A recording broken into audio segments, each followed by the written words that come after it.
Please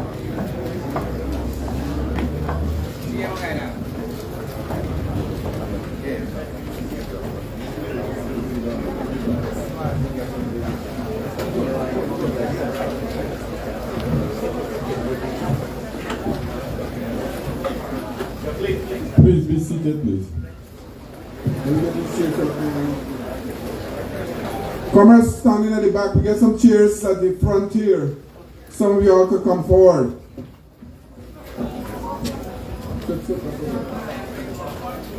Comrades, let me take this opportunity to welcome you to this meeting here this afternoon. And on your behalf, I want to extend a special welcome to our Vice President, Comrade Jagdeo. Let me hear you. Accompanying the Vice President are a number of ministers. We have my colleague here, Minister of Local Government, Mr. Nigel Daramlal, Minister of Public Service, Sonia Parag, Minister in the Office of the Prime Minister, Public Affairs, Mr. Kwame Makwai. You have here Professor Upadey and other officials from the government. Let me bid you a special welcome. Today's meeting is very important for us here in Region 5. As you know, many of you came here with the anticipation that you came here to listen to what we'll be saying and also to hear how we will approach the coming rice crop, because I know for a fact that when we decided to call this meeting, we said that we'll invite mostly rice farmers so that we can discuss the strategy and how we'll approach the coming rice crop period. We know for a fact that we have visited a number of regions, regions 2, region 6, here is in region 5 today. We'll go into region 3 and other regions. But we are here to consult with you, and you know for a fact that the government over the last 20 months have been making large budgetary allocations to the agriculture sector in our country.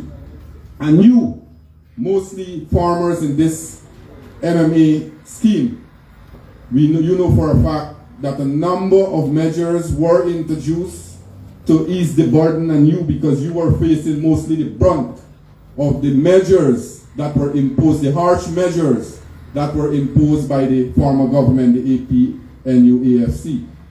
And you all remember also when we were in opposition, the General Secretary, then now Vice President, and the General Secretary said that we will ensure that we reverse those harsh measures that were imposed on the backs of the farmers in our country, especially you in the MMA scheme.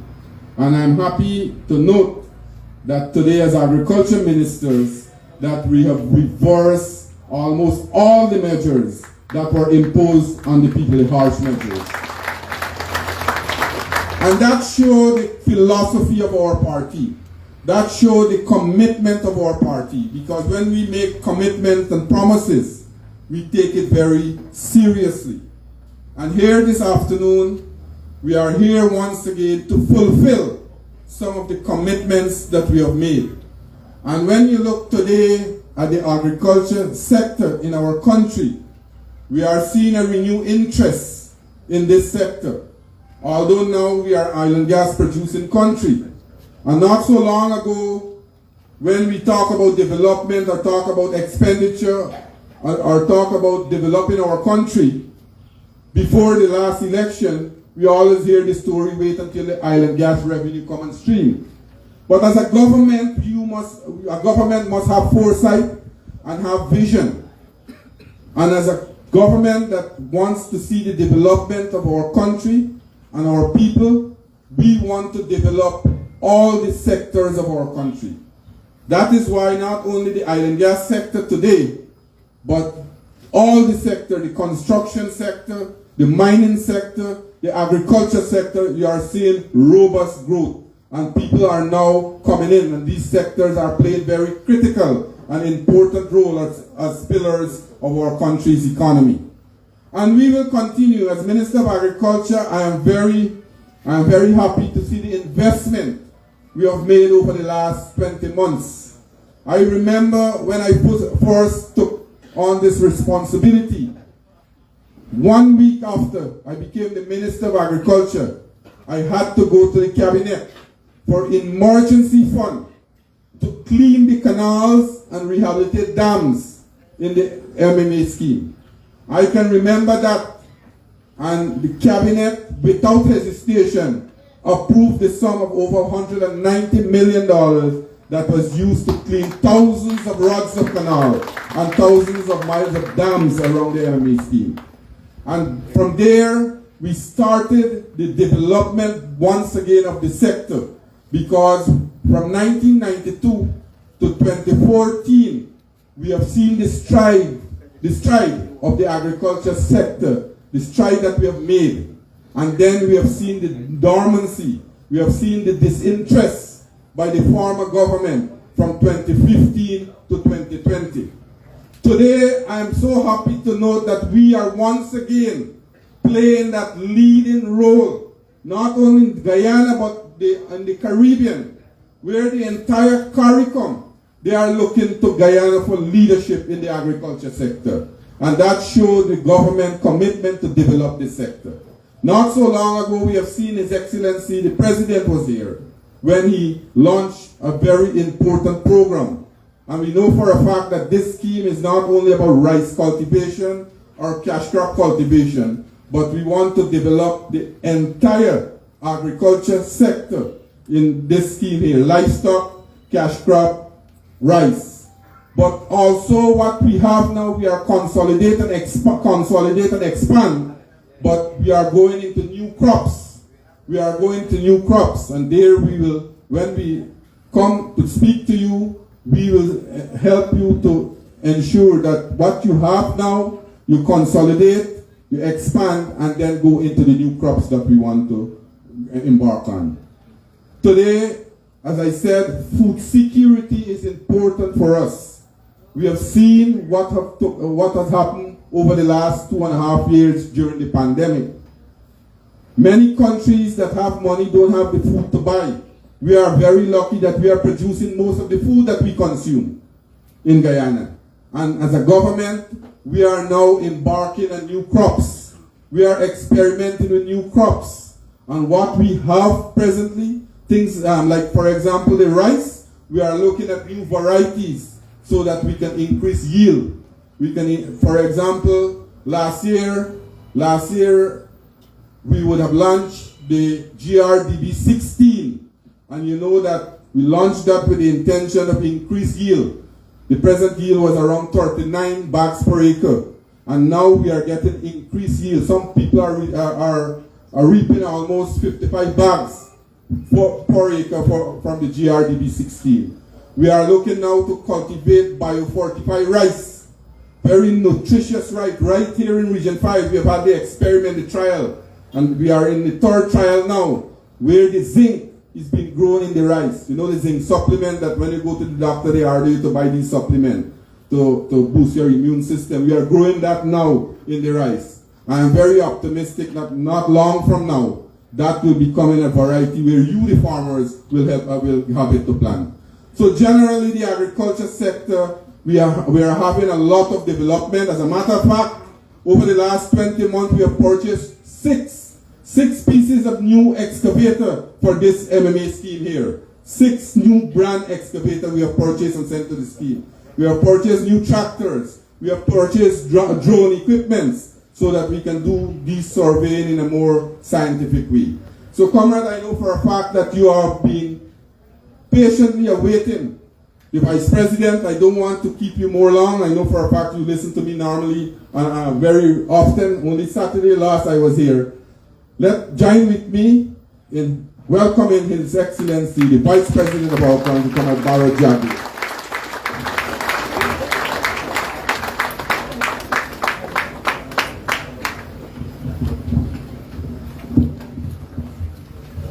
Thank you very much.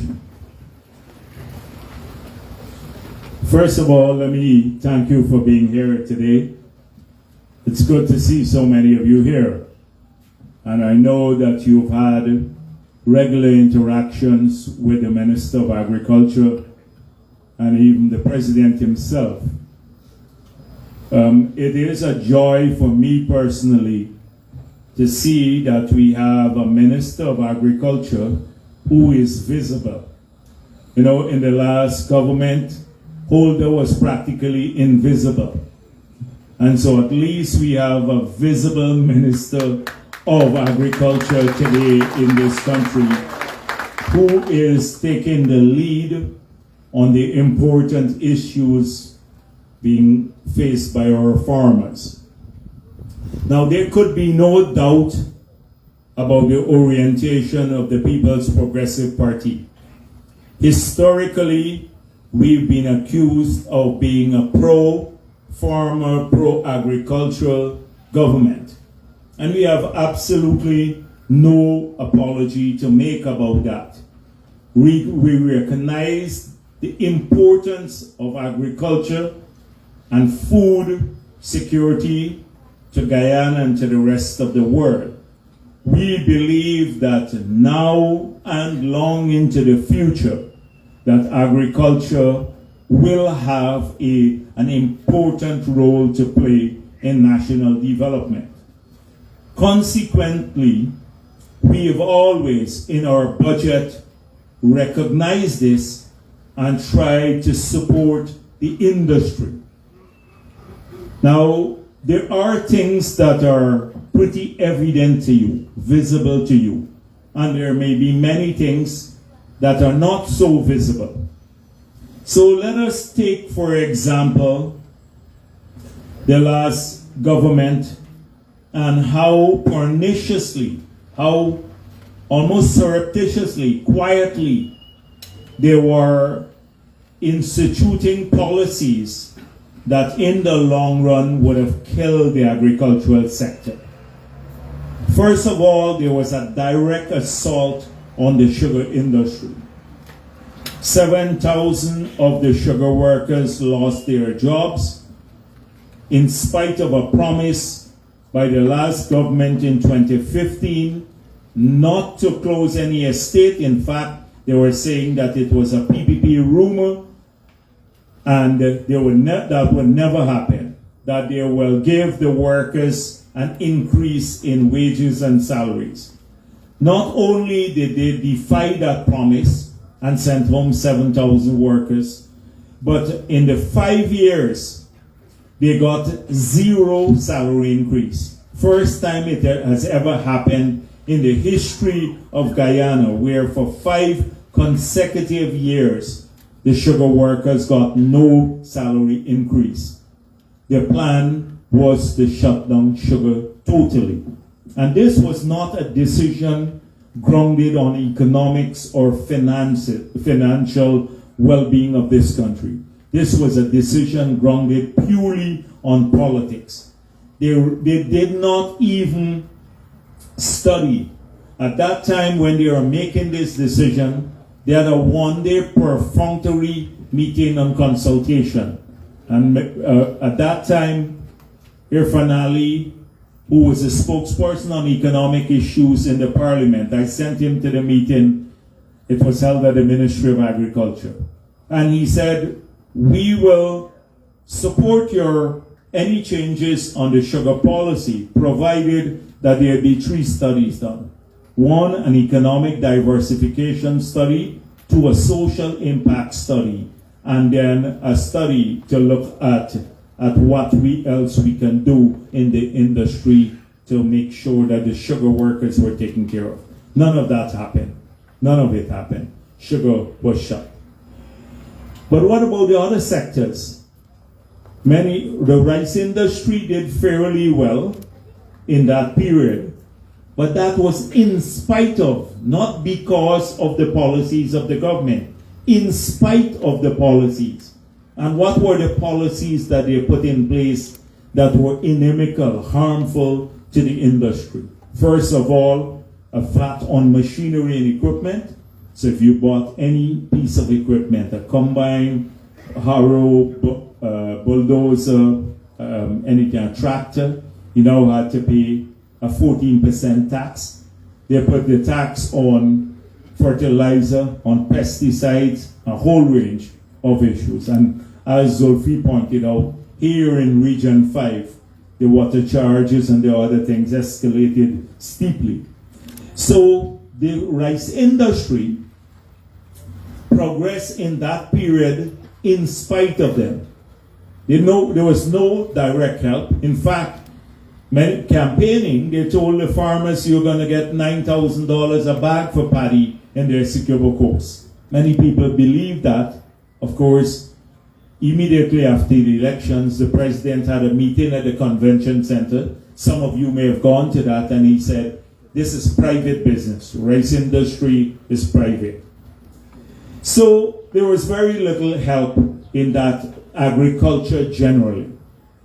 And then when you look at something else that is a lifeblood of the agricultural sector, not the policies, not the government support, but the lifeblood of farming generally, which is drainage and irrigation and farm-to-market roads. You look at the budget in 2014 and 2020, a steep decline in allocations in the budget for the things that were important to the farmers across the country.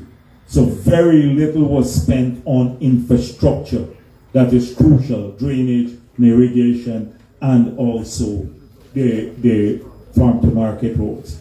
So clearly, outside of the many other policies that we had to reverse, we made a commitment that we will resume what we had always done, which is to allocate more resources to these activities. So if we point out the immediacy of the needs as soon as we got into office, but if you check the allocations across Guyana for drainage and irrigation and farm-to-market roads, they have more than tripled since we got into office what APNO was spending. More than 300% increase in those in just 18 or 19 months that we've been in office. Because we recognize that without that, very little could happen. But we are also, in the last 18, 19 months, when we got into office, we were not counting on having to address the COVID. This is a once in a lifetime. Many people have lived for generations and never had a global pandemic, but we had to address that since we came into office. And it sapped a lot of energy and focus because we had to work at keeping people safe. And we have fared fairly well compared to many other countries that locked down their countries totally. The United States of America, they have more than twice as much. The death rate from COVID is more than twice that of Guyana on a per capita basis when you compare with the size of the population. Although they had all the best medicines, etc.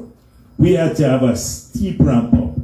From 40 tests per day, today we're doing, when we got into office, 5,000 tests per day.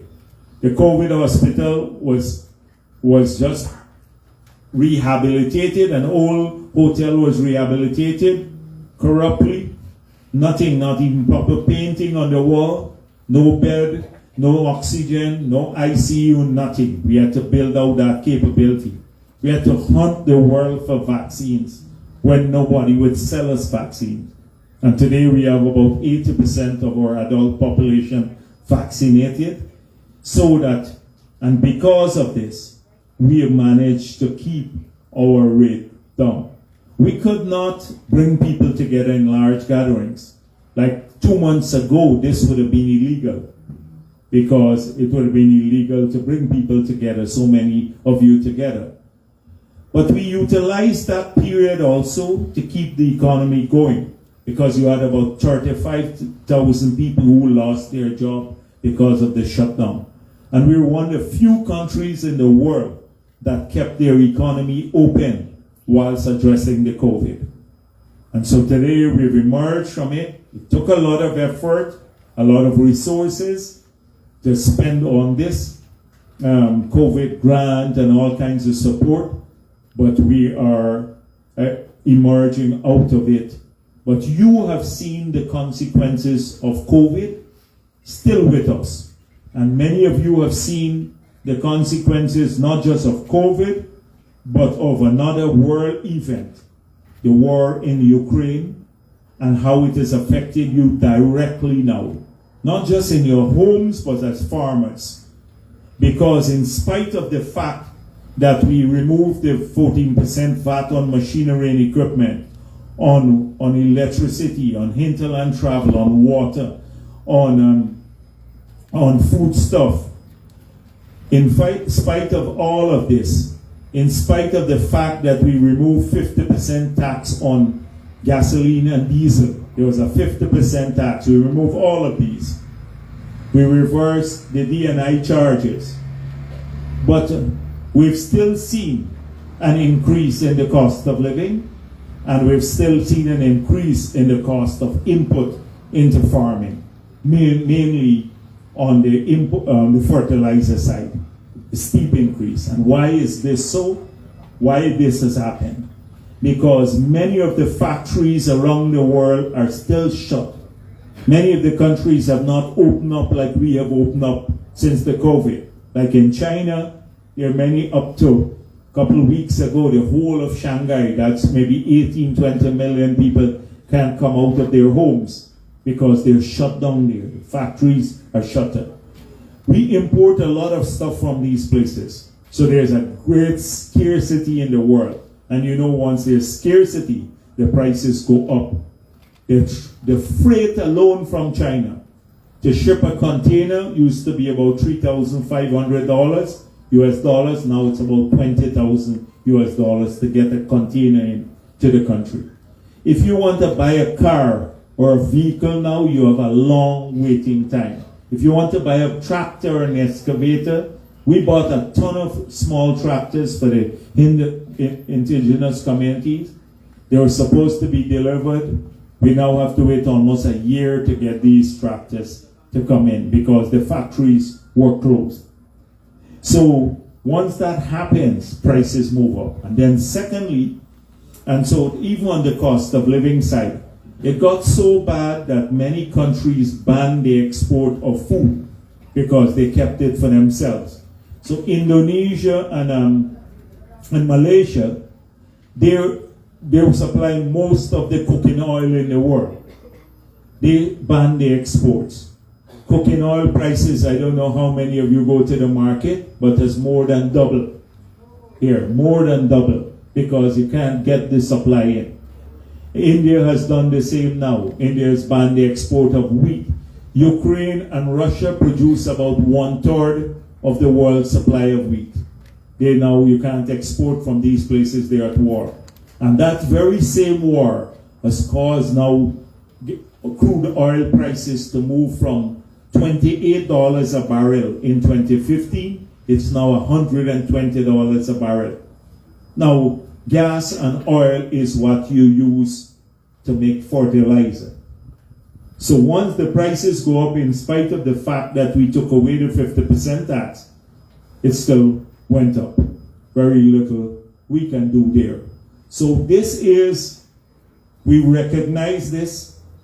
Very little could be done. We remove all these taxes. That is why we have set aside some resources nationally in the budget, and you would have seen us helping the fishermen, helping some of the sugar workers adjust, helping different interest groups, people with disability getting a grant, employing now 10,000 people in this region today. We're there to employ them, to give them part-time jobs so that they can supplement family income. And we've set it, the president has announced that of the $5 billion, $1 billion has been set aside to assist with fertilizer for people, the farmers across our country. So when I was in Region 2, we set up a committee, and also Region 6 that would help us in this whole process. And the reason we set up a committee is that we have had a bad experience when we tried to distribute help to people. In the flood, we set aside nearly $8 billion to help people adjust to the flood. And since we've got into office too, we've had a deluge, rain almost all the time. I'll talk a bit about that. So that is something else we've had to deal with. Because this climate change, we have much more water now to handle than ever before. And I'll tell you how we'll try to fix this in the long run. Because this is not if we don't fix it in the long run, every season or every year we'd have these problems for the longest while, all into our future. So we have to fix that. But let me come back to this issue about our experience with distributing money. We did so on the COVID grant. We had a lot of people who tried. This is going to nearly 300,000 families. We went to people home. And lots of people tried to rip off the system. And guess who gets the blame? We get the blame every time that happens. Although you're trying to help people, some people are not eligible. There is no way that we could know. If you have 300,000 people, that's nearly half of our population, and you go to their home, who is trying to rip you off and who is not trying to rip you off? The same thing happened with the flood assistance. Most people got help, but a small percentage did not get help, and they were eligible. They were the ones who suffered. And some managed to sneak through the system. They shouldn't have gotten any help, and they got it. And so, again, we took the heat for that. The party always takes the heat for things that when you try to help. So again, we're now going to do this assistance. We set aside $1 billion, and we don't want a repeat of this. So that is why today we want a committee set up for the farmers. You will choose the people, 20, maybe 25, who will work with us. We're going to assign $300 million for this region for the fertilizer assistance.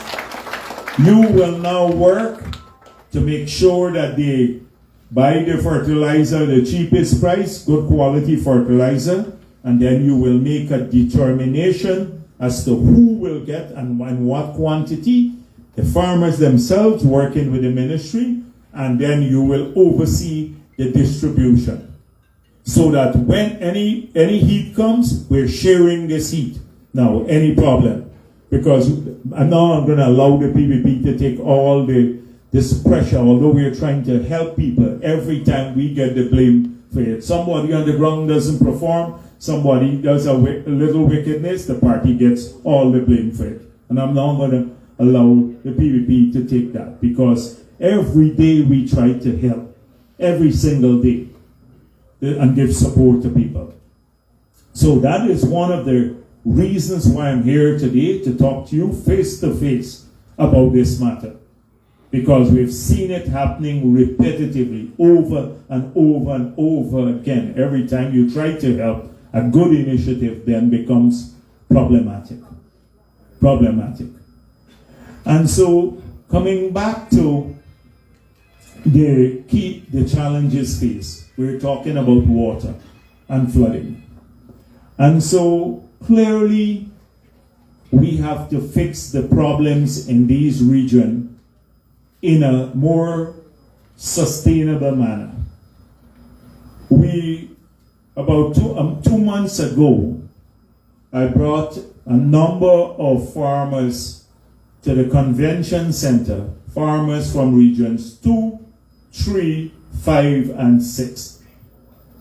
And the purpose was to have a presentation done by the Drainage and Irrigation Authority on all of the regions as to proposals, how we are going to solve issues of flooding, how we're going to manage larger volumes of water in the future in these regions. We pointed out the experience of Region 4, that when, I remember the early days, since Chedi Jag and going into the Mahaika Creek. And when we had no choice but to release the water into the Mahaika Creek because the Conservancy Dam in Region 4 would just burst away if we didn't burst. It's a working dam. If we didn't have an outlet to release the water when the floods were or we had heavy rainfall. And we couldn't take all the water back to the Mara River. We had no choice but to release it into Mahaika River. Once it's released there, it runs straight across. And it flooded out almost all the areas here in this region, all the way to the Barry. And so when I said we're going to try to manage this water and we launched that project, I remember how many people were opposed to the Hope Canal. The opposition at that time, the GHRA. Imagine you're a human rights organization and they issued a statement against the canal. We built that canal. Guess who opened it first, APNU in 2015, when they got into office? No, quiet. But now, because of that canal now, we can take all the water into the Atlantic. So now our need to release water into the Mahaika Creek, no longer do we have to do that and burden people in Region 5. That investment there is practically paid back for itself because that was the long-term vision. We didn't have a lot of money at that time. Things were hard, but we started working on that. Now we've raised since 2010 or so about $200 million from the sale of forest carbon through the low carbon development strategy. We have $130 million to be programmed this year and probably another $100 million US from the Islamic Development Bank. We're taking a loan. But we want to fix similar things. I'm not going to ask them to make a presentation, or you can. Lionel is here? He's not here, but anyone is familiar with all of the projects, we can make the presentation here when we leave, so you see what our plans are for this region. How we manage more water, how we take more water out into the Atlantic without overloading the rivers. The last time I was in Region 5, when I came here about a month ago, we were talking about dredging the mouths of the Mahaika Myconia Barrier River. Some of the farmers said to us, be careful about that. So we are back examining that now, because they said if you dredge, the salt water will go in deeper. So we have to examine that, like what we're doing in the Pomeroon now. But in this region alone, the way I see it, we'd have to spend upwards of $100 million US to get some of these things going over the next few years. But this would allow us to manage more water. Now, in a single night, we can get 7 inches of rainfall.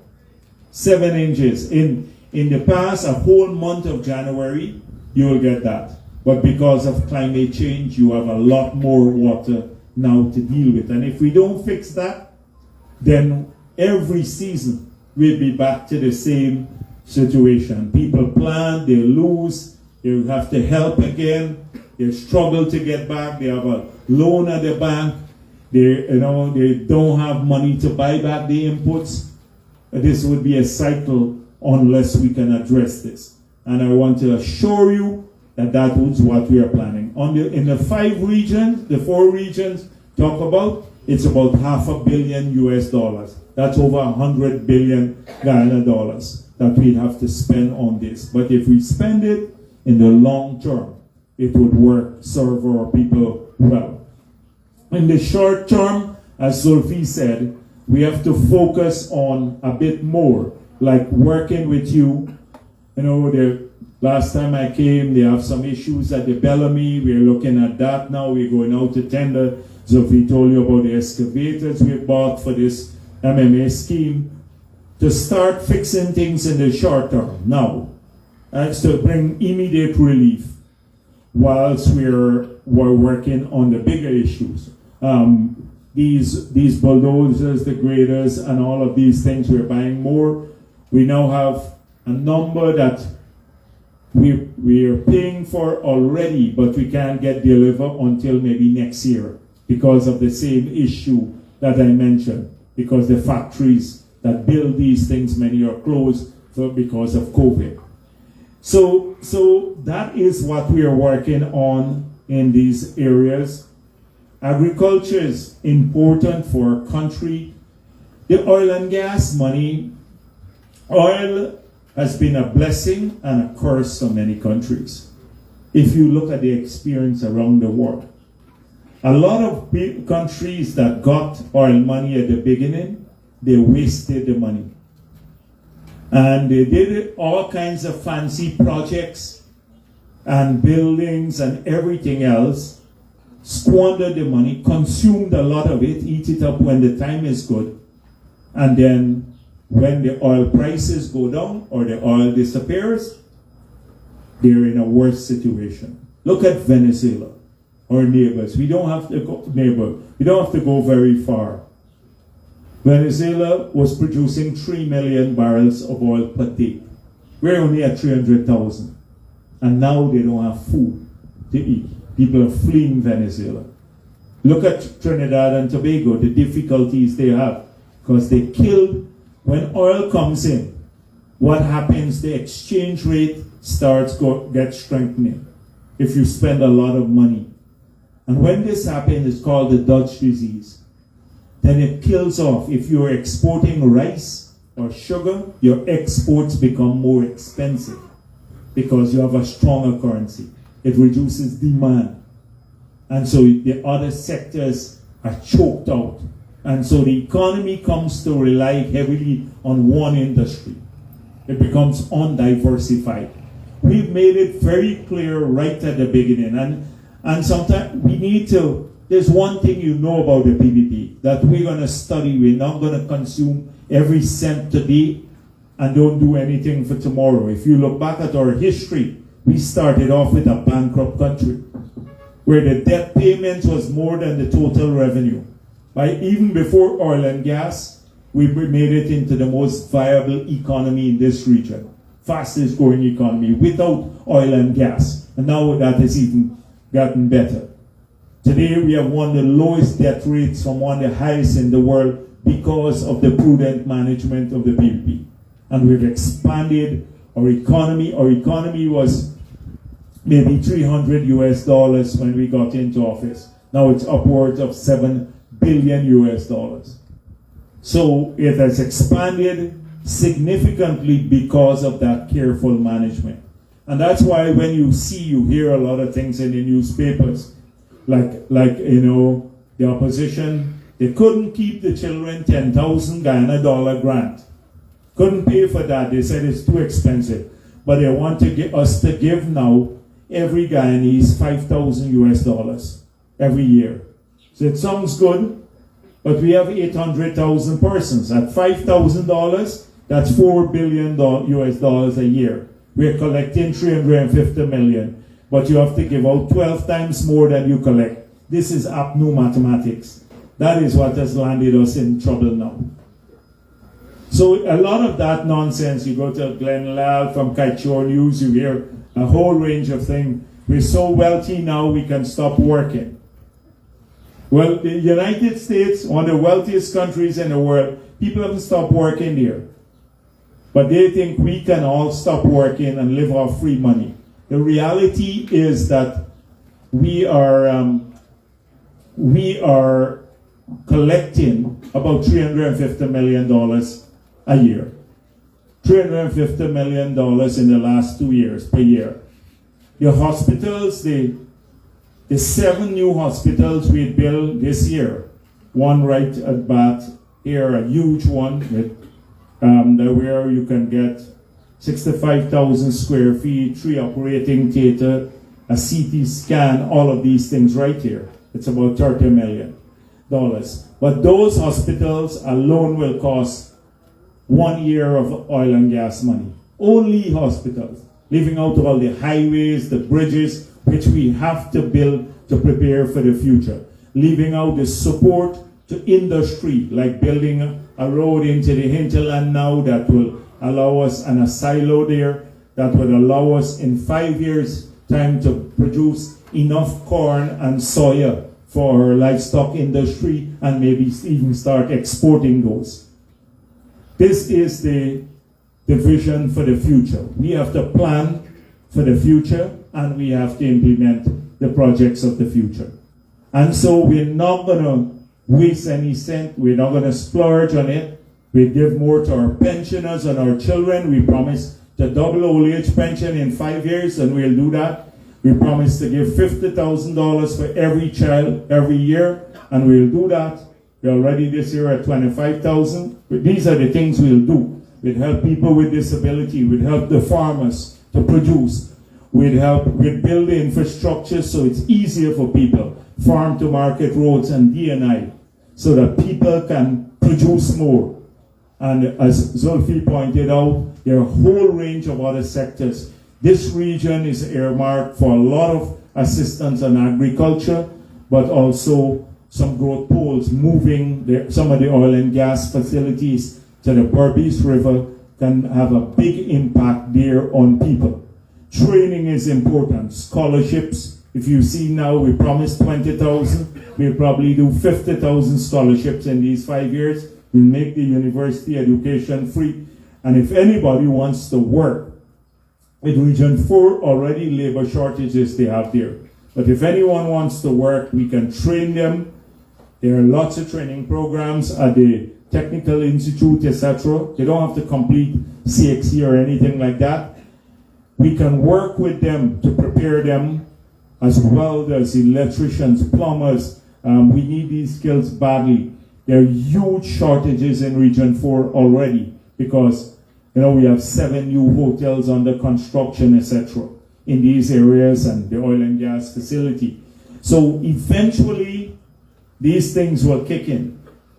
That's why we are very careful about that future. That is one thing about the PP. You're going to be an important part. The agricultural sector will be an important part. You would see more and more money every year in the budget to assist. And livestock is crucial too. We're bringing in embryos and animals from Brazil, where we want looking to restart a dairy industry outside of the cattle for beef. We are looking at pig rearing, a lot of processing for the pig. We're processing facility that could go up the value-added chain. President launched his Black Belly project. We're working now on aquaculture in major way across the region. This region has huge potential for aquaculture too. So that conversation you should keep having. Although you're rice farmers and maybe cattle farmers and others like cash crop farmers, you have to start looking at that future and preparing for it. And we will be there to support you. This fertilizer program is just one of the many initiatives. Now I'm going to end here because I'll give you a chance to raise issues.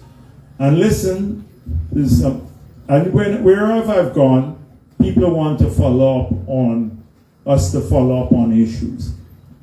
So you hear they're just waiting for us to go on the ground because sometimes people have not followed up on their issues. Now I brought with me, since we went across the region, Essequibo, Berbice, now I'm in this region, and we set back, we realized it's a large number of people. So we created a unit at the office of the president that will call people and then find out what their issues are. If they raise it here and we don't make a note of it, then you can't follow up. So to help me, I know anybody who has any personal problem. I know you have lease problems here about land issues, may have NIS problems, you have something with a community road problem. The way we can follow up is if you make sure that you give your name and number to the people who are across there, Dwayne and Nalini and Steve and the others, this front here. They're here, they work at the office of the president. The unit will call you and find out what's the problem so we can work at trying to resolve it. Not every issue we can resolve, but we'll tell you frankly, because sometimes you have about 10 persons who want the same bit of land. We don't even have enough land to give to everyone. So, like here, we've had more applications than land that you have for land.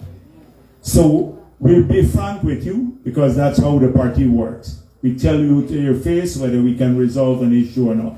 But trust me, you're going to get a receptive ear. We'd listen to the problem. So don't burden us with every land problem you have, because even if you raise it here, you still have to make a note of it for us to follow up on it. And this is not going to any ministry. This is coming directly to the office of the president in a unit that we're creating. So this is not MMA, etc. We may contact them in trying to resolve the matter, but we'll be following up from that central unit. So please do that, but I hope that also you can raise issues regarding policy or anything regarding agriculture generally, directions, etc. today. Zulfi is here, Zulfi has been here, Zulfi can keep, if there are other issues you want to raise today, after we've selected this committee, or we've settled on a process how to select this committee, because we want it to be open, transparent. We don't want to handpick anybody. And then you will decide how people are going to register and how you verify that they're actually rice farmers and acreage and all of that. You can decide on that. You own this committee of 25, 30 people, but spread out across the region from different areas so they can represent them. So that was the main purpose of coming here, because you would have a chance to talk to the Minister of Agriculture. He could remain here later once we get this committee going, if you want to talk about other agricultural issues.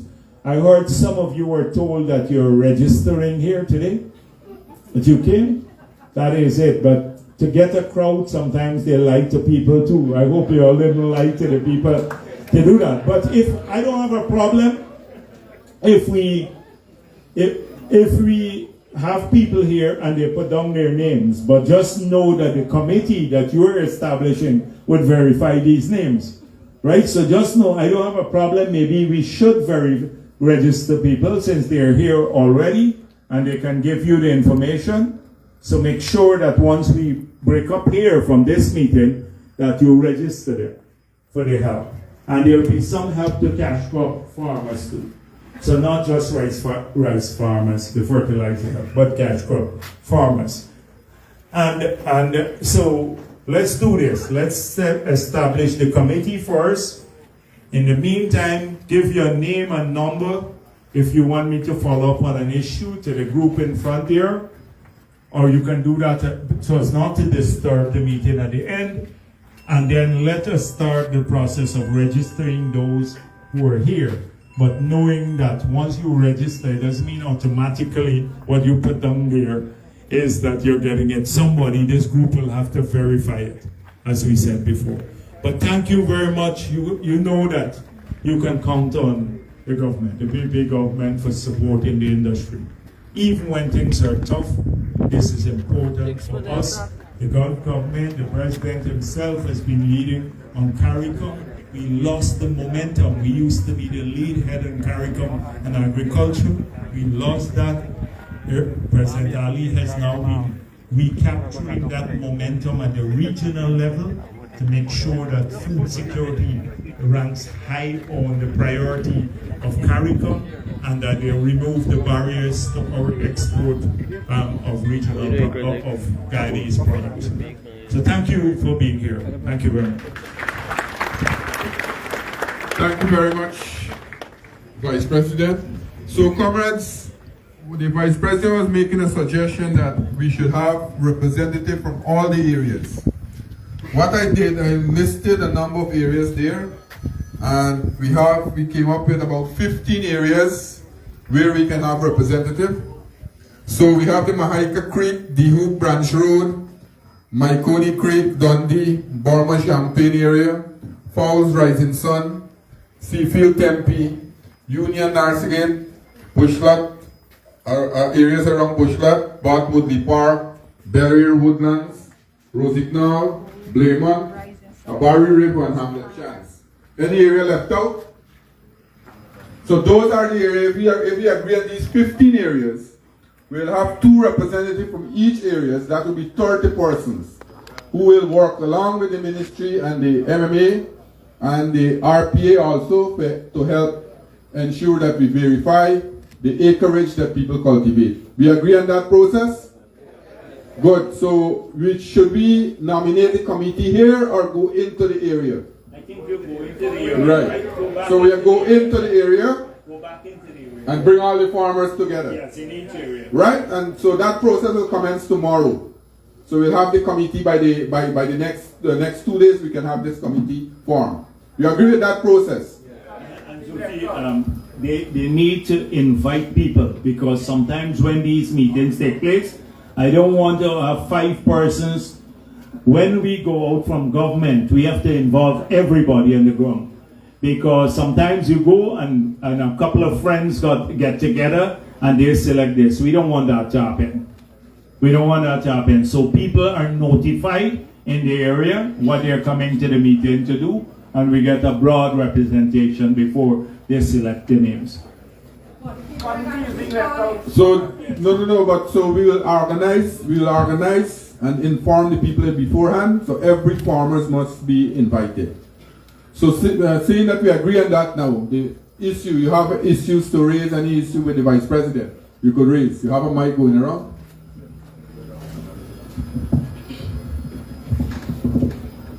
Yeah. Good afternoon. Heads of the table. Most of all, I'd like to thank the Minister for Agriculture and the Vice President who are here with us for the past time that they are in government, what they are doing for us, along with the MMA members, for the MMA workers. Most of all, I'm from Tempe Seafield District, and I would like to select 2 people. 2 rice farmers. One is Mr. Aladdin, Ishmael Aladdin.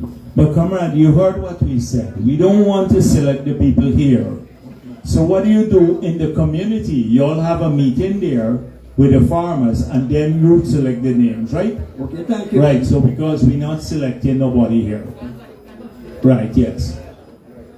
Okay.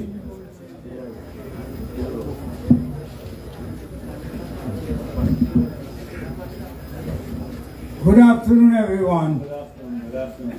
God bless all of us to be here this evening. I want to say something on behalf of my son Bharat Jagdeo.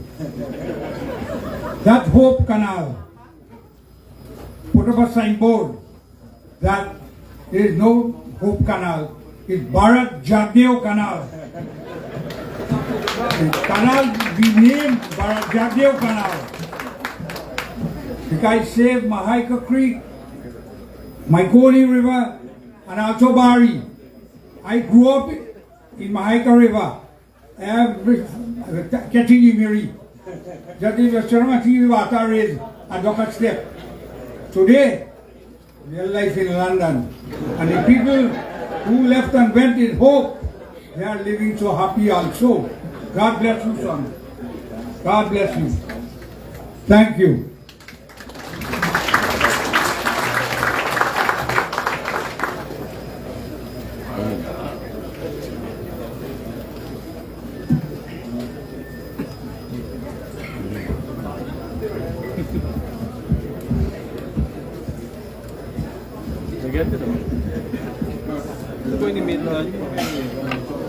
Mr. Vice President, Mr. Minister, and other members of the head table, I would like to welcome you and thank you very much for this visit this afternoon. First of all, I must thank the government for the land rent. I'm a rice farmer, cattle farmer, all kind of farmer, right? And thank for the MMA rates I was one of the people who was protesting in that time. Thanks for the flood relief. Thanks for all the grant. But we rice farmers are still suffering. And I would like to shed some light, let you know what really rice farmers is going through. Right, not on the TV, not on the news, but in the mud and the water and our reality in life. Now, since we talk about climate change, we have weather where we cannot control, excessive rainfall, and that due to we losses of crop. Now, I am planting most in the Abari, in the MMA area. We lost our rice, the minister know, we had some help, but from since then, these 4 crops, we land never dry. Right now, if you go down about quarter mile from this road here, which is a good road, you will see what I'm talking. Over 35% on the right, this crop still on the field. Yeah, this is because of water on the land or the rain, just the rain. But you continue rain and some is water. Continue, the land too soft. So the combine, who the I push the combine and pull it out. The next people with the combine, they said they can't go, they can't pay them. You can write there. No. I agree with you. I agree that it is a problem. Farmers, they get Prado, they get big house, but who not owe the bank, owe the mill. Who not owe the mill, owe some family. And who live could rob somebody.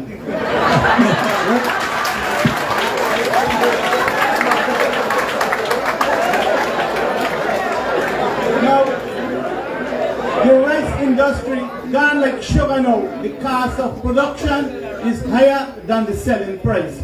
Right? If you want, I could give you a breakdown. We used to pay $4,000 a day for laborer. You got to 5 and 6. Motor blower, 300 a walk, 5 and 6. Fertilizer, 4, 5, 13, 11, 12,000. Everything jumped. Though the government has dropped the mobile VAT the other day, me just buy 3 pails. They say, man, this thing drop. He said, no, it not drop. Me say, you're not catching the news. He say, TV now. He say, internet now. Just now, when we left back, they're here. Now, rice farmer now, I'm going to find it very hard to walk back this crop because over 50% of the land is inaccessible. Tractor cannot go there fast now. And we are kindly asking the Minister of Agriculture and the MMA Authority that the land that cannot be cultivated this crop to waive the rent, waive the charge, because it's impossible. I agree with that. So they will get it done. They will waive the charges. Yeah. Now, one more problem. Because that means, every time they waive, they come to the government to collect back the money. So MMA waives it, but then we got to give a bigger subsidy from the budget to MMA. Well, you got to realize, rice gone like sugar now. Because the cost of production is higher than the selling price. So we're still in problem. I mean, we cut some rice. So you raise some critical issues about the water, and that is why I spent some time about how we can manage more water.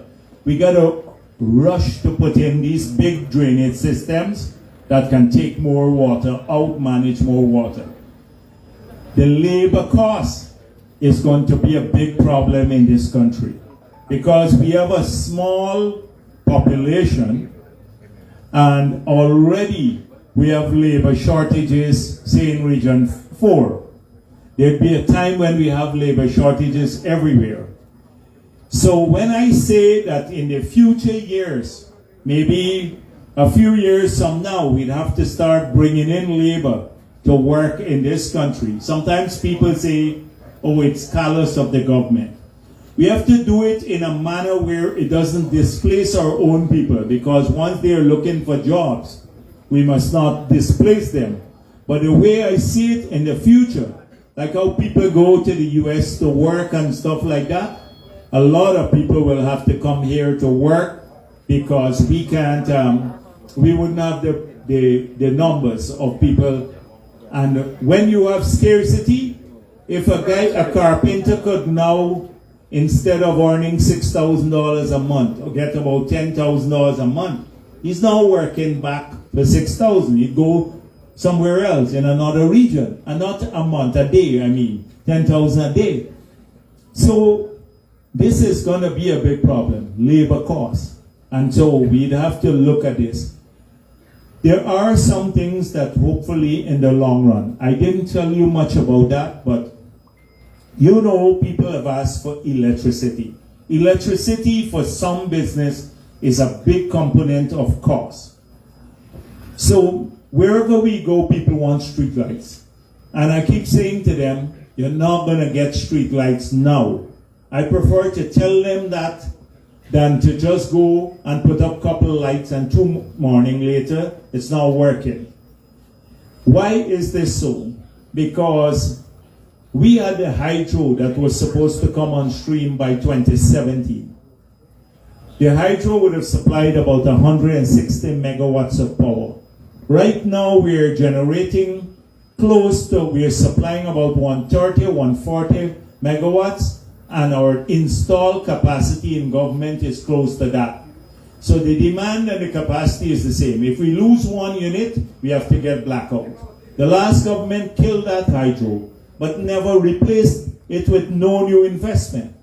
We've been scrambling since we get into office to find new power generating capacity. We found some, we're installing. But we are working on this bigger project. Within a matter of a week or 2, you're going to see a request for proposal come out. That by 2024, the pipeline, we're not going to import gas or any longer to generate power or oil.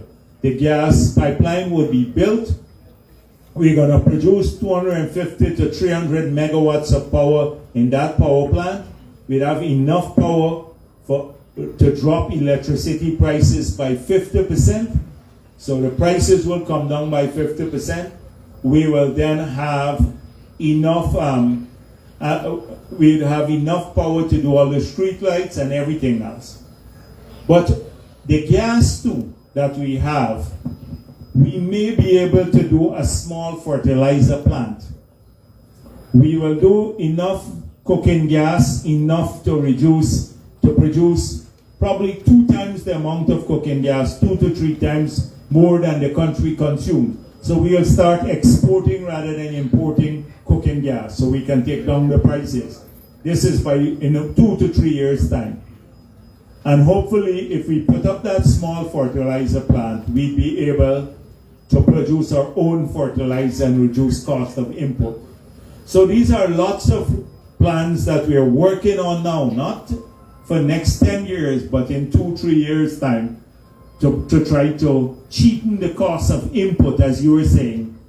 And then on the agricultural side, we have to find ways to higher yielding varieties. So the one way of getting, you're mentioning cost of production going up, is to get greater productivity from the sector. If you can reduce input costs by new technology, and then you can enhance output, which is higher levels of production through new varieties or better paying varieties, like Zulfi was saying, a rice fortified with zinc, which if you do that, it has a premium market. So if you're getting $400 per ton, you probably get $700 for a rice of that nature. We'll have to start examining these things carefully, where we can migrate some of our production into those higher yielding and improved varieties that are higher paying varieties, so that we can offset the any increase in cost of production. That is the thinking we have to engage in, and the support from the government will be there to ensure we go in that direction. So I understand what you're saying now, right now, how hard it is. We'll assist you through this period. You ask for the charges to be waived on those lands, and they will be waived. So we'll move forward and continue. Comrade Vice President, I would like to make a recommendation. Sure, go ahead. What can ease this flooding? MMA, Min Mahaika, Maikoni, Abari. And MMA is incomplete. Yes. Only from Abari to Ithaca has been. So that is part, the first is taking the water out, but later to empower the lands at the back too. Make sure that you continue that phase. What I'm going to ask in a nutshell, that the guys present some of the ideas, because that group that came from Region 5 maybe you were 30, 40 people only at the convention center. But let's get a quick presentation. You have 5 minutes or 7 minutes to present to people what are some of the ideas we have, so you can then comment on this. One last question. All right, give someone else now. We got you. Very important, very crucial. In the Barry, we had a flood, devastate everything. Now, with the politician, include Mr. Jafar Ali, Mr. Chairman, they promised that when the flood water goes, they go help with a machine to raise we home ground, we pen and we farm. You're almost going to camp out in front of Jafar Ali house too if you make a promise. No, And you're not delivering. A lot of these guys make promises. Jafar Ali, what you promise? You gonna any machine? So all right. All right, y'all gotta put them. now promise, now represent. No. You gotta promise only what you can fulfill. No. Because when they promise all sorts of things. So I heard you, comrade. Give someone else. I've listened to all that you've had to say. Now let's get this presentation done. Good afternoon, everyone. Hold on a minute, comrade. Let me get these guys to make a quick presentation and then you come. Okay? Yeah. Who is going to make this presentation? You said you can do it, right? Okay. Hi. Good afternoon, everyone. What? All right, comrade. Everybody. Listen.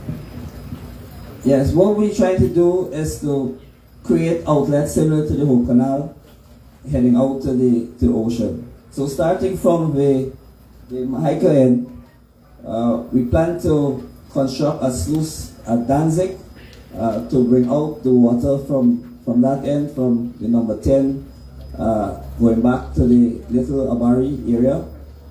Similarly, the channel that we're going to excavate there, right now we're looking at the preliminary design. We've completed the preliminary design. We're also assessing various options based on the consultation that we have. That sluice, we're thinking we need also a pumping capacity to bring out water there. The farmers there, the annual problem is that the water is not able to go to the Mahika Creek because of the high levels there. So we plan to bring it out through the Danzig area. Heading further east, along Cottage in connection with the port by Wuchile, straight back to Davis. We plan to expand that channel and bring additional outlets straight to the Cottage sluice. Right now, we're constructing a 4-module pump station there. And these works, although the canals are coming out to bring the water out, we also plan on empowering the dams at the back to keep back some of the excess water there. Along that similar zone, we're going to heighten the embankment, going further down to possibly the stop-off area or Kalisarabu area. So that entire section there will be empowered. On the Mahika end, Garden Table and Fort Savannah there, we plan to heighten those dams. A lot of backwater, referred as backwater, will come down from that zone. More to the front of New Providence area, we intend to put on a pump station there. And similar to the Avari embankment, we also have the pontoon there right now. We hope to heighten the embankment to keep all the water more or less. So in a nutshell, that's generally what we plan or what we propose to do. The Avari. You don't know about that yet? Okay, Lionel, that's why I'm saying you were working on that yet. Who can speak about this end? You? Right, who are you from? You were here, you were at the consultation? Okay, well then, all right. UBP. For the Abari block, from Third Point all the way, or we call it left bank of Abari, coming away to Letter T, there's also intended for sluice coming out to the main road. Also, there will be the upgrade of the Burma main going way down to Fort Savannah. That will be another slope-like canal coming out to the ocean also. And in addition to that one, we have, I think they will miss this one, the emergency canal all at the back of port, now looking to Port Bible, all the way coming to port with a big sluice coming out to the roadside at the link into the Maikoni River. So that will take care of the Abari Maikoni end. And coming to this end, we call Fort Savannah, coming down to we call 4th or 5th depth, there will be Impola coming down all the way to Bushlat Water Path, and we'll be linking the dam along with the dam on the river, which is on the left bank of Abari, coming all the way to the seafront. Thank you. So these are just some of the plans. Now, they've come up with the plans. We got to find the money. As I said, it's over $100 million that we are talking US dollars. Over $20 billion we have to find to do this. So they've come up with the plans now. We had the consultations. And this is only for one region. We have 3 other regions to do similar things in. 6, 3, and 2 now. And already we're working on 2 in the mouth of the Pomeroon. So these are some of the things that we're planning to do that will give our managers the capacity to handle more water and to prevent more flooding, so that when we can get out of this cycle every time the rain sets up, we have flooding problems. So I just wanted you to get a feel. You still get a chance to share your views on these issues, so if you can present the opportunities more here, and then we'll come back and look at it. So yes, this comrade who was there trying to, yes, please. Yes, good afternoon everyone, members of the head table. I would first like to congratulate the government and particularly the Ministry of Agriculture for an excellent work that they are doing across the country. I'm from the Mahaika River area, and I support my uncle there, Jagdeo Canal. Now, when the president was visiting us during the flood last year, I made a request that because of our land is very flood prone and low, if we can get high enough to do private work to raise our planting beds. MMA has done the survey, but we have not heard back anything as yet. So listen, you will get everything that the president promised, and we want to do this. The problem is, even we have the money now, we can't get the HIMAX, we can't get the equipment. It's hard to get the long lead time in getting the equipment to come. So we have to buy more equipment. We will help. We'll help people to impound and raise the land. Thank you very much. We've been doing this, Thank right? you very much. Secondly, but you just bear with us a little bit.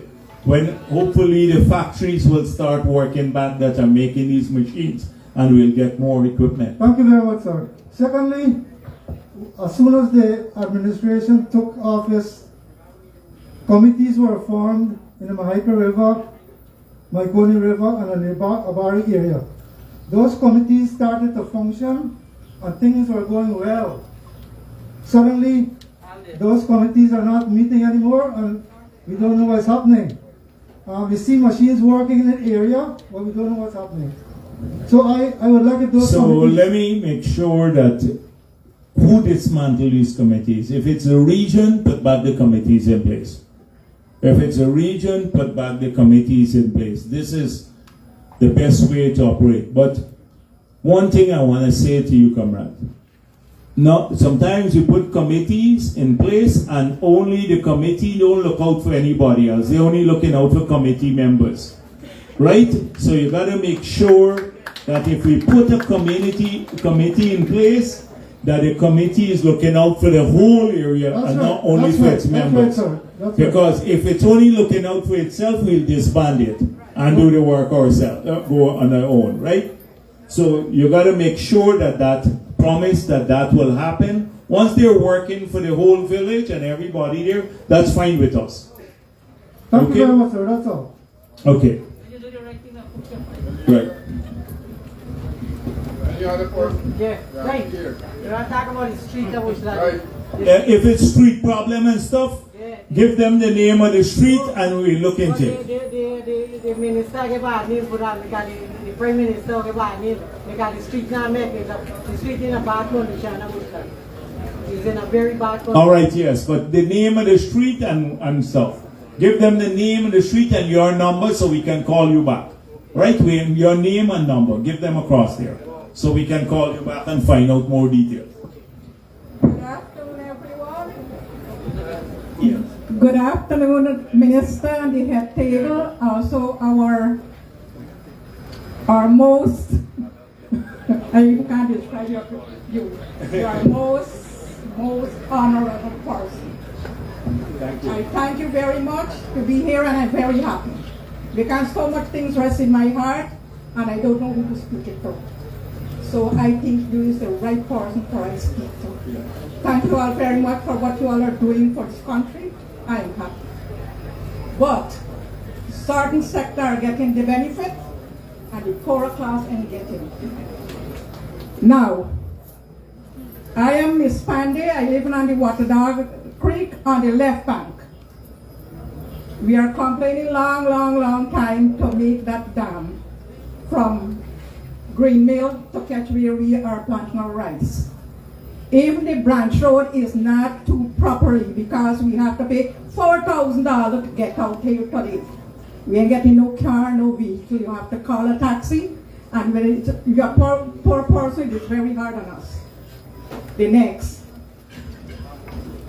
if we can get the dam to recap and the branch road to recap back, I am very happy.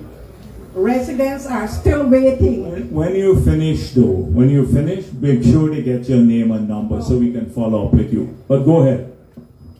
Residents in the Myconi Creek are still waiting for their cash grant, which was promises, and they didn't have it. 1 minute, let me give it. So the flood relief, we just last week get back the money that went back. The Vice President, truly Vice President. So within 2 weeks from now, because they're doing Region 6 presently, Okay. those persons who left back will receive Okay. So this was, because it was in last year's budget. So at the end of the year, the resources that we didn't spend, you have to rebudget this year.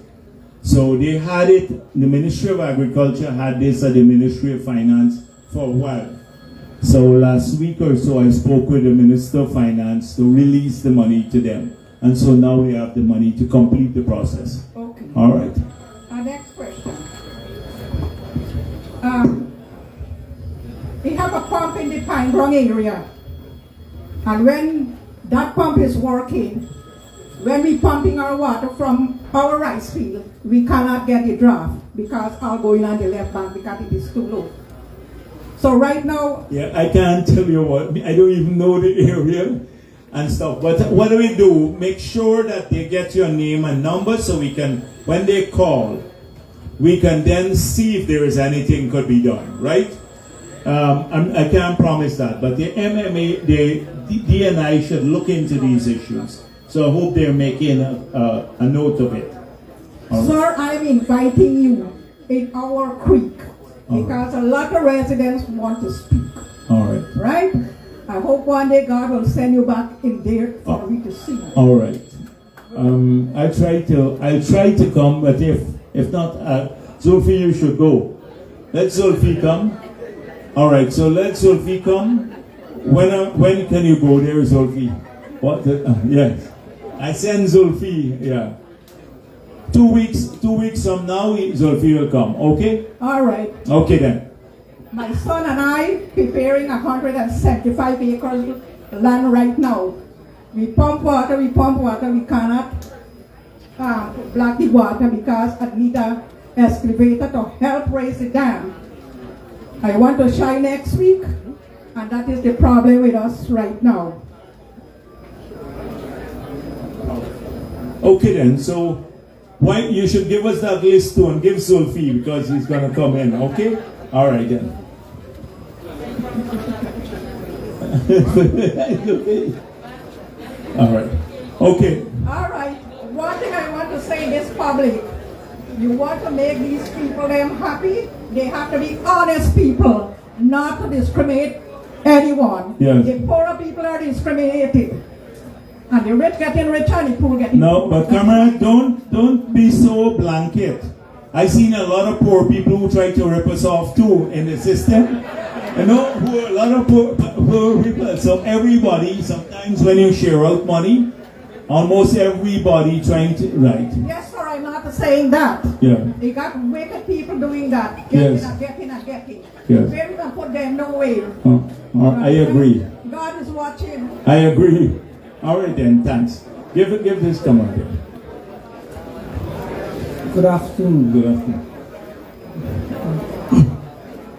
Thank you to be here and everywhere. All the region them. That work where you have done, nobody have been not done. You make the opposition them now know for go east or west or north or south. We have two problems in my pony. First, we know how to start about the dam. We have a dam by Recider Research to meet the High Park. You supposed to know by Bisnat, to take shortcut. We're asking to you that at least, if you can please put little caution run on that road. Over 500,000 bag of paddy from out every crop.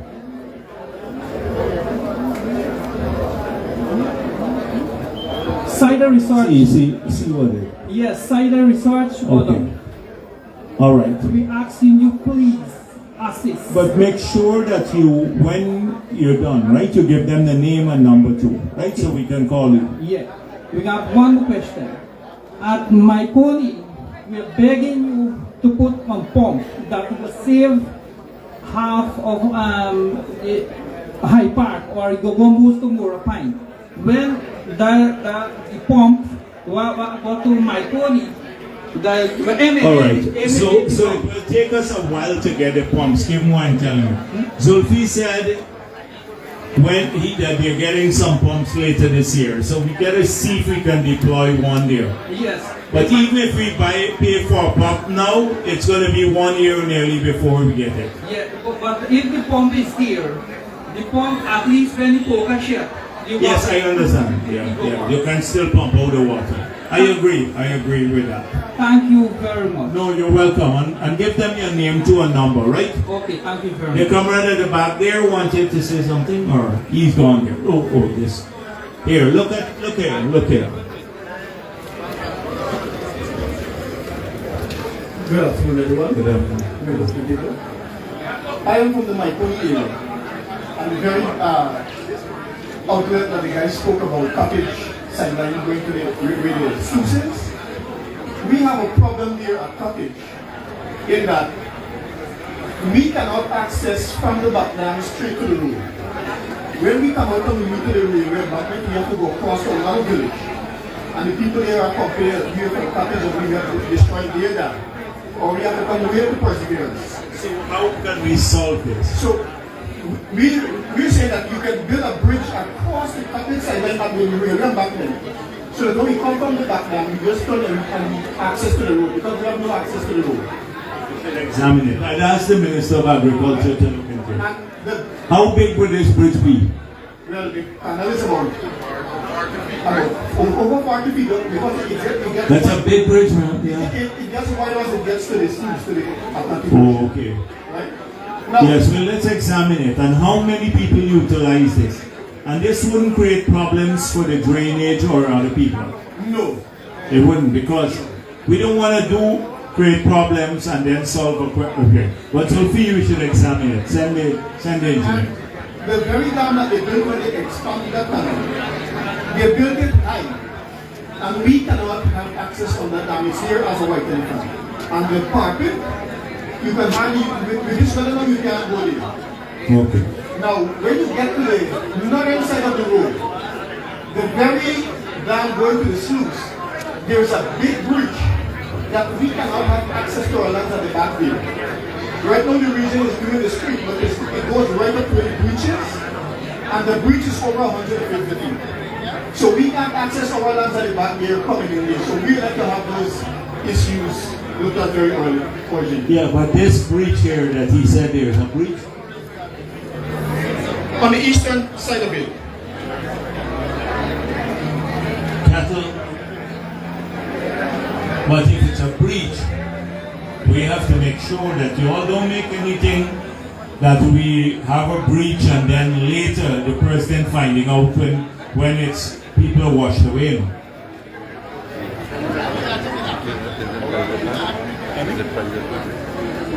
Oh, that's an old breach.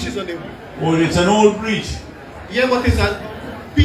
Well, people from the area, they have the cattle and it's expanding. Oh, it's expanding. All right. But listen, all of this is, you're describing it and I can't have a picture of it. So the Minister of Agriculture will ensure that they get a full report on the matter. Give them the name and number so we can follow up with you. Okay? All right then. Yes, this comrade. This.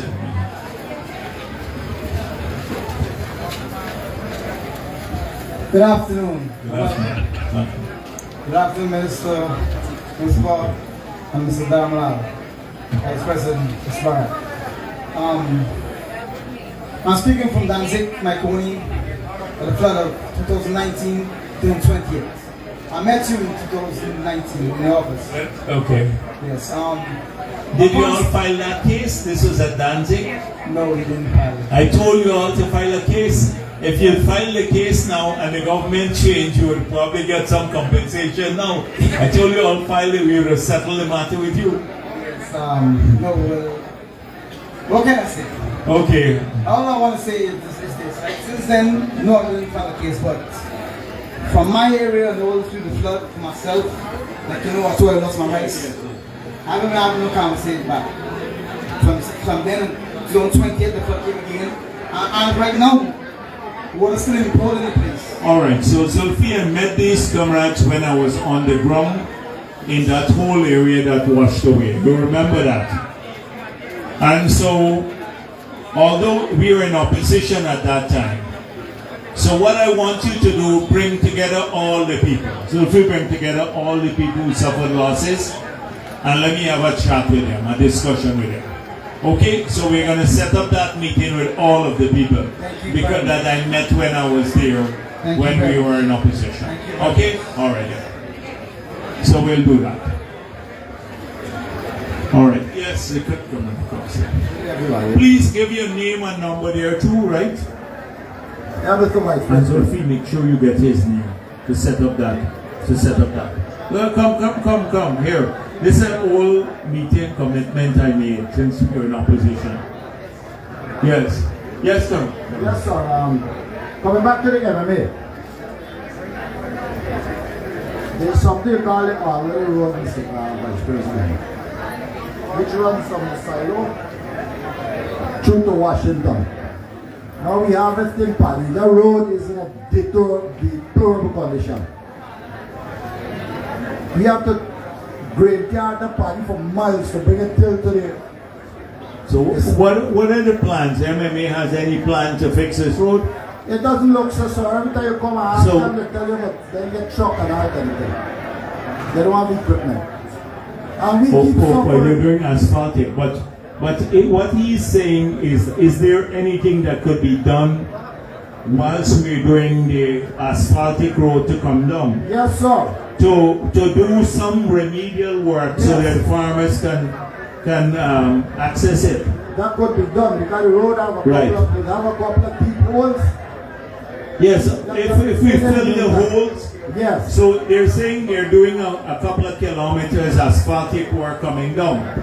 But that would be multi-year. So we should try to make sure we maintain. Right? So let's get it. Okay, sir. Thank you. All right. Okay then. Okay. Good afternoon. While come to speak, who control the enemy scheme is Mr. Zaire or whatever. And Mr. Zaire get nothing to say. Mr. Zaire look after east side.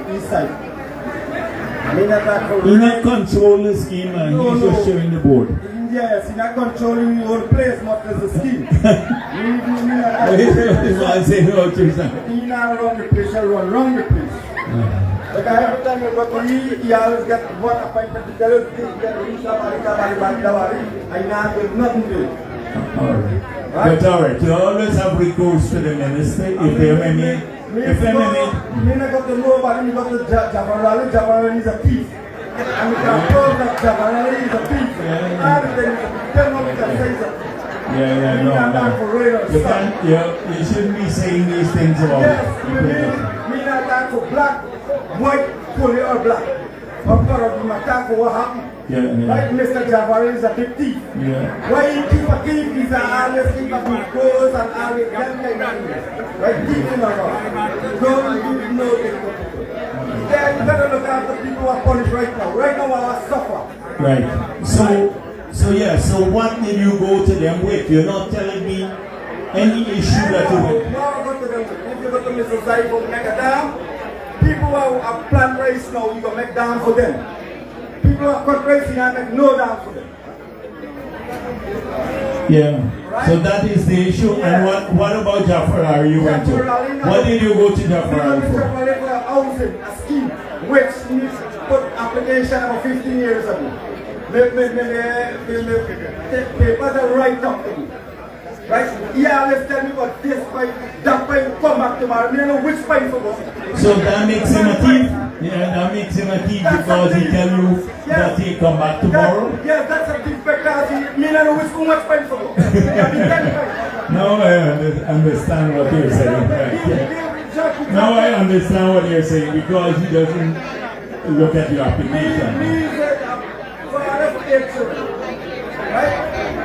Alright, what you should do, I'm going to raise your case with the Minister of Housing. When we can know that? Well, that's why you got to put down your name and number so we can raise your case directly with the Minister of Housing, right?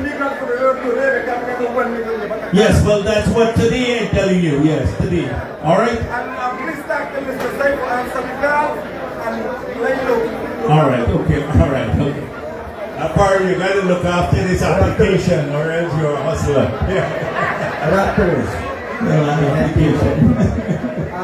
I know what this is. We can understand about the hemp. Oh, the hemp, yes. Well, we're tabling legislation, we're going to pass those. We have identified 2 regions, regions 10 and 6. So far for growing hemp, it's going to be grown extremely small scale at the beginning. Small, the sugar workers who were laid off, they may get a small plot of land and they will grow it. Most likely the processing factory will be in one of the Bobbies. Yes, sir. We have the land already up in the highway. Don't prepare and set, but we like to do contact about the No, but we have not passed the law as yet. It's still illegal. Okay. It's still illegal. We only tabled the law recently, and it has to be debated now and passed.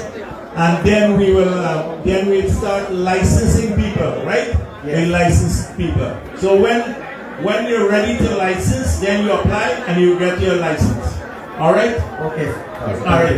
Okay then. All right then, comrades. So please give your name. You can continue the meeting if you wish.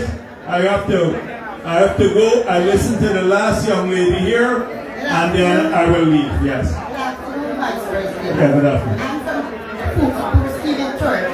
And I'm living there for 3 years before now you don't have light there. And I'm pleading. And it is a regularized scheme. How many houses there? 64 houses. 64. All right. Make sure that either Dwayne or Steve or one of them get your name, and then we'll call you because once it's a regularized scheme, they can take the power. Okay. All right. Thank you very much. Right. So make sure that we follow. Yes. Comrade, I told you that yes, so that let the others give their name and the number. So, Sophie, continue with this. If you have a personal issue, no use you raise it with me. You got to get your name and number here. So the Vice President is here at the MMA compound, and it is Mahaika Maikoni Abari area. And all right. Okay. And listening to the people's issues, came to form committees with the rice farmers, come back to the rice farmers who have been facing hardships. But from time to time you hear different issues. For instance, a public political appointment, Mr. Jafar Ali was accused of being a thief by a rice farm, and when you found out what is the issue is something he did not get caused him to be accused of being a thief. So, you know, it is important to have these meetings and understand what people are thinking, what people are saying. And a lot of times accusations are being leveled against people where there is no evidence. It's not factual based. It's not to say that a lot of corruption does not go on. But you clearly heard a man's accusing another individual of being a thief, and then you have a case whereas when he's asked what he stole from him, he said, well, he didn't give, he telling him to go here and he telling him to go there. So he just decided to accuse the individual, Mr. Jafar Ali, of being a thief. So this is a method of transparency second to none.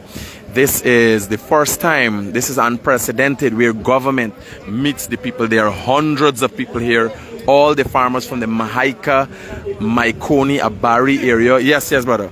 Referred to as the MMA, and this is the MMA office. And today, the Vice President just concluded speaking to farmers. He's still speaking to farmers, different people about the different issues. And there are literally hundreds of farmers here who have been affected in some way and want to get their concern raised.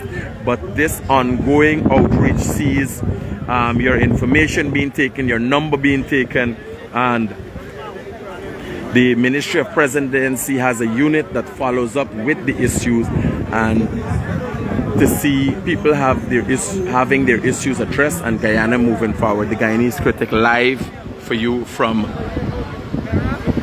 Maikoni, the MMA compound.